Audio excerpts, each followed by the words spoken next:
समुंदर के अंदर से मिले भगवान श्री कृष्ण की द्वारिका नगरी के सबूत, जिनसे साबित हो गया है कि महाभारत केवल एक महागाथा नहीं, एक महाकाव्य नहीं, बल्कि हमारे इतिहास का एक हिस्सा है। श्री कृष्ण ने सच में इस धरती पर अवतार लिया था। महाभारत युद्ध सच में हुआ था। आज की वीडियो में हम आपको कुछ ऐसे सबूतों के बारे में बताने जा रहे हैं, जिसे जानने के बाद आपको भी यकीन हो जाएगा महाभारत केवल एक कहानी नहीं, बल्कि एक सत्य चीज है, एक सच्चाई है। आज का वीडियो आप सभी युवाओं के लिए काफी महत्वपूर्ण है, क्योंकि आज की युवा पीढ़ी इस सच को मानने से साफ इनकार करती है। तो महाभारत का सच जानने के लिए वीडियो को अंत तक जरूर देखिए। दोस्तों, अगर आज आपसे कोई कहे कि महाभारत की कथा वास्तव में कहानी नहीं, बल्कि हमारा इतिहास है और अंग्रेज और मुगल हमारे इतिहास का हिस्सा है, वैसे ही पांडव और कौरव भी एक सत्य है। आज का वीडियो पूरा देखने के बाद इस बारे में आपके विचार पूरी तरह से बदल जाएंगे। सबसे पहले बात करते हैं द्वारका नगरी के बारे में, मिले सबूतों के बारे में। द्वारका नगरी को भगवान श्री कृष्ण ने बसाया था। इतिहासकारों के अनुसार यह शहर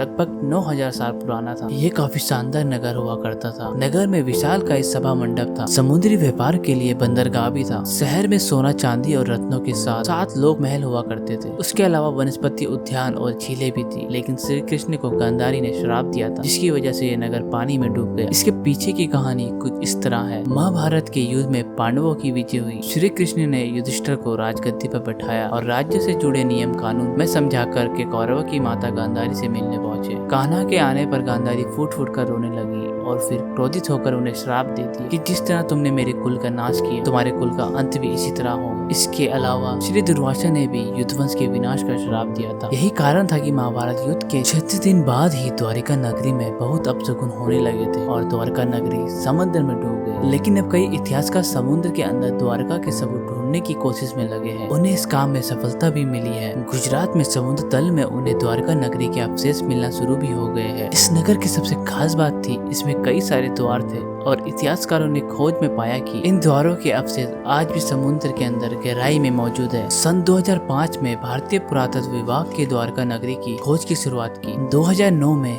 नेवी के गोताखोरों ने समुद्र की गहराई में कुछ अवशेषों को ढूंढ निकाला। इसके बाद उनकी पूरी जांच के लिए उन्हें दूसरे देश के लैब में भेज दिया गया। इस जांच से जो रिजल्ट आए वो चौंकाने वाले थे।